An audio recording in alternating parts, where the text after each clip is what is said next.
शरद पवारांच्या राष्ट्रवादीतले नेते हे ठासून सांगतायत की विलीनीकरण ही अजित पवार यांची इच्छा होती। तर राष्ट्रवादीचे काही जण म्हणतायत की चर्चा झालीच नाही, तर काही जण हे मान्य करतायत की हो चर्चा झाली होती पण निर्णय नव्हता। एकाच पक्षातला हा जो दुभंगलेला सूर आहे तो नेमका काय सांगतोय? पण वास्तव हेही आहे की अजित पवार हयात असताना लेवल प्लेइंग फील्ड वेगळं होतं आणि आता ते पूर्णपणे बदललेले आहे। म्हणूनच बदललेल्या परिस्थितीत विलीनीकरणाचा पेच अधिक जटिल गुंता बनलाय का, सवाल आहे। या बाबतीमध्ये स्वतः दादांनी आम्हाला काही वेळेस कल्पना मागच्या 8 दिवसापूर्वी दिली होती की आपल्या सर्वांना एकत्र राहायचं, एकत्र काम करायचंय। राष्ट्रवादीच्या आम्हा सर्व प्रमुख नेत्यांना घेऊन पवार साहेबांच्या नेत्यांच्या बरोबर कुठली चर्चा झालेली नाही। बोलणं झालं असेल, काय नक्की बोलणं झालं ते माझ्या असेल, कुणाला काही कल्पना नाही। राष्ट्रवादी काँग्रेसच्या विलीनीकरणावरून सुरू असलेल्या चर्चांवरून दादांच्या पक्षात 2 गट पडल्याचं पाहायला मिळतंय। काही नेते विलीनीकरणाची चर्चा नाकारतायत, तर काही दुजोरा देतायत। विलीनीकरणाचा विषय चर्चेत येण्यामागचं कारण म्हणजे महापालिका निवडणुकीच्या आधीपासून विलीनीकरणाची चर्चा सुरू होती। त्यामुळे पुणे आणि पिंपरी चिंचवडमधील महापालिका निवडणूक दोन्ही पक्षांनी एकत्रितपणे लढवली।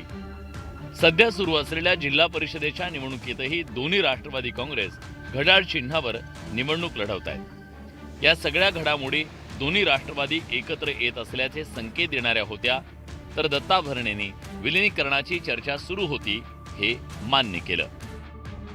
खासदार प्रफुल्लभाई पटेल साहेब असतील, आमचे कार्याध्यक्ष राज्याचे अध्यक्ष तटकरे साहेब असतील, सुप्रियाताई सुळे असतील, जयंत पाटील साहेब असतील किंवा जे वरिष्ठ जे नेते आहेत त्या सर्वांना दादांनी जो काही मेसेज द्यायचा तो दादांनी दिलेला होता। पाठीमागे चर्चा झालेल्या होत्या। या बाबतीमध्ये माझी प्रामाणिकपणे इच्छा आहे की या सर्वांनी आता एकत्र यावं। एकीकडे भरणे आणि मिटकरींनी विलीनीकरणाच्या चर्चेला दुजोरा दिला, तर दुसरीकडे त्यांच्याच पक्षातील बड्या नेत्यांनी कानावर हात ठेवले। कुणाला घड्यावर लढायचं घड्यावर लढा, कुणाला तुतारीवर लढायचं तुतारीवर लढा, असा स्पष्ट संदेश त्यांनी दिलेला होता। जयंत पाटील साहेबांनी सुद्धा माझ्याशी चर्चा केली होती की माझी आणि दादांची चर्चा झाली, परंतु राष्ट्रवादीच्या आम्हा सर्व प्रमुख नेत्यांना घेऊन पवार साहेबांच्या नेत्यांच्या बरोबर कुठली चर्चा झालेली नाही। त्यामुळे हे सगळे प्रश्न आता अनुत्तरित राहिलेले आहेत। अजित पवारांच्या पक्षातील नेते विलीनीकरणावरून परस्पर विरोधी वक्तव्य करत आहेत। त्यामुळे विलीनीकरणावरून दादांच्या पक्षातले मतभेद सभाट्यावर आले, तर या वादात मुख्यमंत्री फडणवीसांनीही विलीनीकरणाच्या चर्चेविषयी हात झटकले। त्यामुळे या सगळ्या वादावर मवियाच्या नेत्यांना टीकेची आयती संधी मिळाली। अजित पवार हे मूळ प्रवाहामध्ये येण्याच्या विचाराशी ठाम होते। दोन्ही पक्षामध्ये त्या संदर्भातल्या हालचाली सुरू होत्या, हे सगळ्यांना माहीत होतं। देवेंद्र फडणवीस यांनाही माहिती आहे। आज दादा नाहीत म्हणून दादांच्या नावावरती कोणती बिलं फाडू नये। संजय राऊतांनी राष्ट्रवादीच्या विलीनीकरणावरून भाजपवर तोफ डागली आहे। त्यामुळे केंद्रीय मंत्री मुरलीधर मोहोळांनी राऊतांना उत्तर दिलंय। आणि अशा परिस्थितीमध्ये आपण राजकारण करतो हे दुर्दैव आहे। मला असं वाटतं की हे न पटणार आहे आणि तशी त्यांची विश्वासार्हता समाजातली नाहीच आहे काही, त्यामुळे त्यांनी काय बोलण्याकडे फार लक्ष देऊ नये असं मला वाटतं।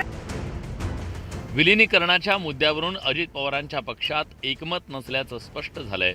अजित पवारांच्या पक्षातील एक गट विलीनीकरणासाठी अनुकूल आहे, तर दुसऱ्या गटाला विलीनीकरण नको आहे।